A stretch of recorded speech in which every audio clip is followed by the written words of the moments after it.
What up, guys? It's me, Keisha, and I'm here with this week's All Tea, All Shade, Real Housewives of New Jersey, Season 14, Episode 11. We got 2 more episodes left, and the season will be over.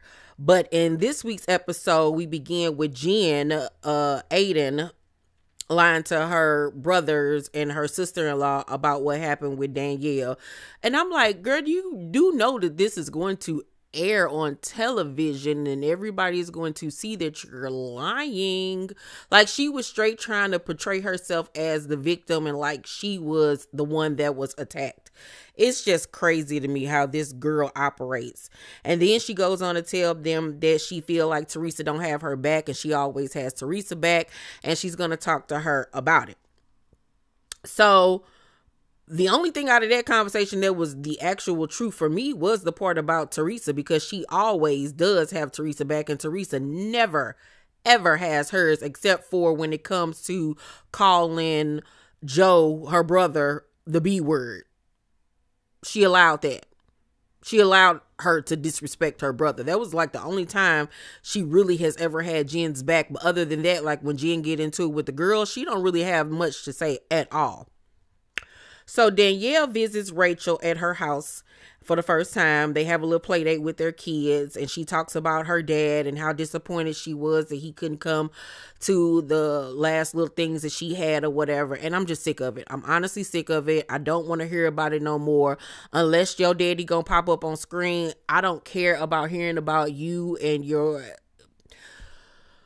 estranged relationship with this father, because it's all stupid. And if you miss your daddy that much, go over to his house and go visit him. Pick up the phone and call. Like, this is ridiculous.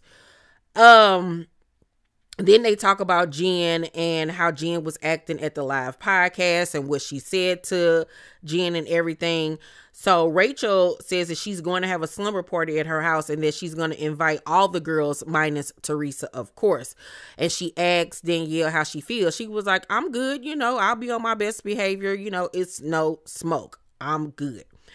So after that, Gia brings up Louis' case with his ex to Teresa as they're sitting down having a little mother-daughter chat, and calls the lady crazy. And this is why I don't like Gia being on the show, because A, you don't even know what the hell you talking about. You just going by everything that your mama and this man are telling you, instead of you being a quote-unquote lawyer and doing the research for yourself. Then you would know that your stepfather is full of ish, okay?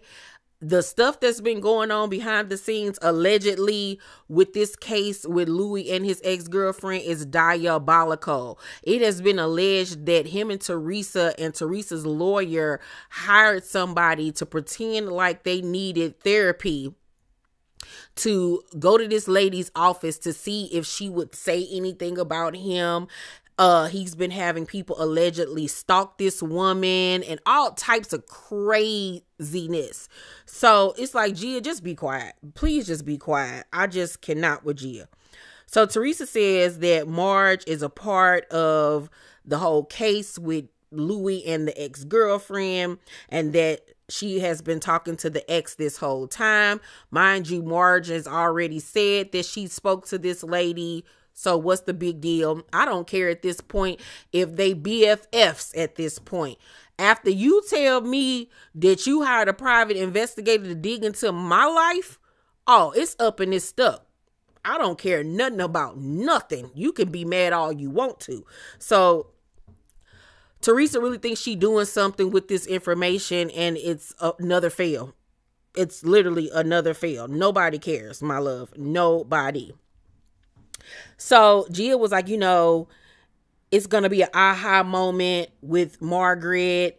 And Teresa was like, you know, I'm going to have my lawyer talk to the girls about it. So she literally is going to make this a whole big moment where she's going to get all the girls together, minus Melissa and Marge, to tell them about the fact that Margaret has been talking to Louis' ex to really try to excommunicate her from the group. Girl, ain't nobody checking for you, Louis, the ex, none of that. Nobody cares. You're not gonna make Margaret look bad because y'all already look horrendous, okay? Horrendous. Nobody cares. And why are you bringing your lawyer into the situation when he's not even the one over this case, but you talking about he know everything about it from beginning to end? I'm so sick of her and this lawyer. I really, truly, honestly am, because he think that he is Joe Shapiro or somebody. I don't know, child. But he needs to get somewhere and sit down. So Fessler and Dolores have a little one-on-one conversation.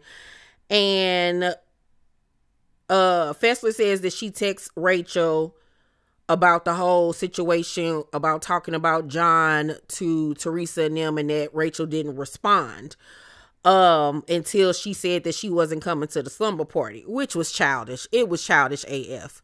It really was, because Rachel texts her back telling some, well, I hope you're not gonna come because I didn't respond to your text.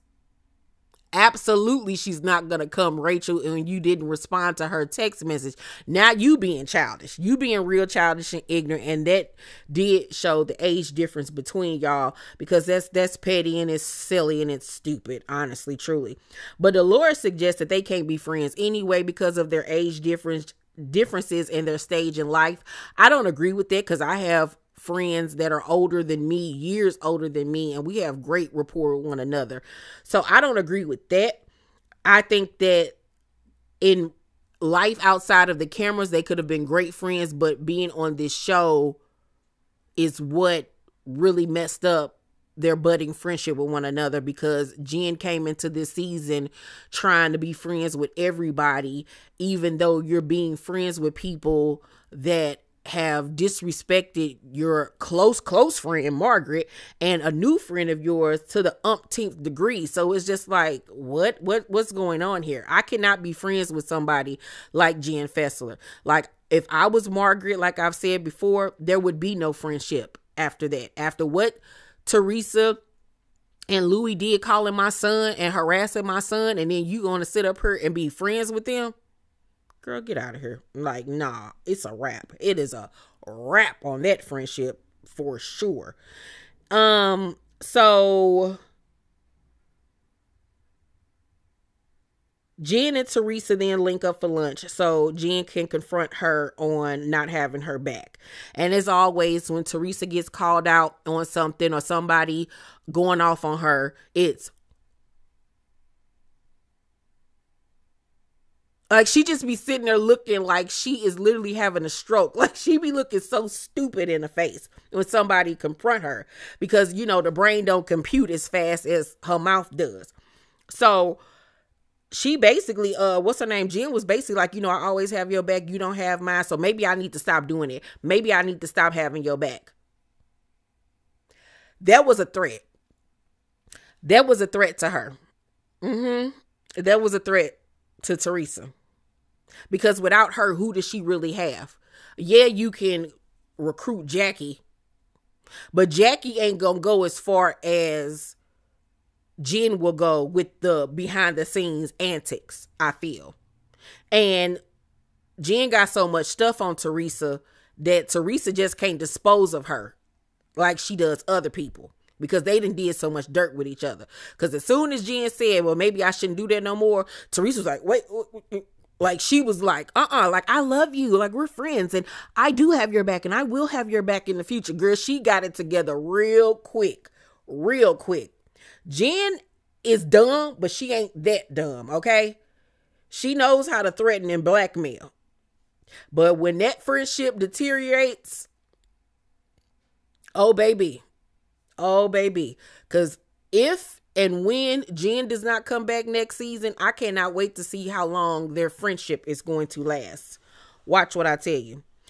So after that, Rachel has her quote unquote stay over, not a slumber party, because these heifers ain't staying over. It's really cute. The setup was absolutely gorgeous. I've been wanting to do something like that here at my home, and I think I am going to do something like that because it just looks so beautiful. I loved how she had the decorators come and set the table up, and they had the pillows on the floor so they could sit on the floor, and the floral backdrops and the monogram pajamas. It was just so cute. So Rachel and Fessler go talk one-on-one because it's really awkward when Fessler arrives, and they both say their piece and they apologize to one another. But I don't think even right now in present time that they're cool. I think that they have still not been talking to one another. And I blame Fessler for that. I really do. But that night they make up. So Danielle arrives late with a cake child where she decorated all the girls, and one of the girls on the cake that was made out of a wafer was like hanging off the side. That was supposed to be Jen Ayden. Baby, the pettiness of Danielle is funny to me because she will not take her foot off of Jen Ayden's neck. And Jen ain't prepared for a petty like her, okay? Because Danielle is a petty bitch. Like, you could tell she grew up in Staten Island or wherever the hell she came from. She about that life. Jennifer Ayden is a wannabe. She want to be a tough guy. She want to be that Italian, you know, like she don't even talk like she is whatever her ethnicity is. Like she want to be so Jersey, you know what I'm saying? And it ain't even authentic, you know what I'm saying? So they end up playing a bunch of games and everything. Nobody argues or fights. Everything is Switzerland. And they talk about the trip that they're going to go on to the Berkshires or somewhere. I forgot where they was going.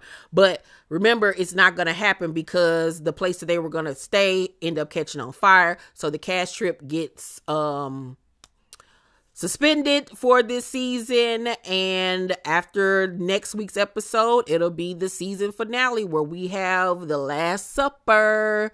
So that was my review on this week's episode of Real Housewives of New Jersey. It was a cool episode. It really wasn't a lot going on because the season is wrapping up. But overall, I'm going to give this week's episode a B+. It was B+. Danielle is slowly but surely becoming one of my faves because of the pettiness of it all. And the fact that she keep on fucking with Jen Ayden cracks me up. It literally tickles me silly. But y'all let me know down below in the comment section what y'all thought about this week's episode. Please make sure to thumbs up this video, like and subscribe, and turn on your post notifications so you know when my videos drop. I love you guys, and I'll see you on the next one. Bye.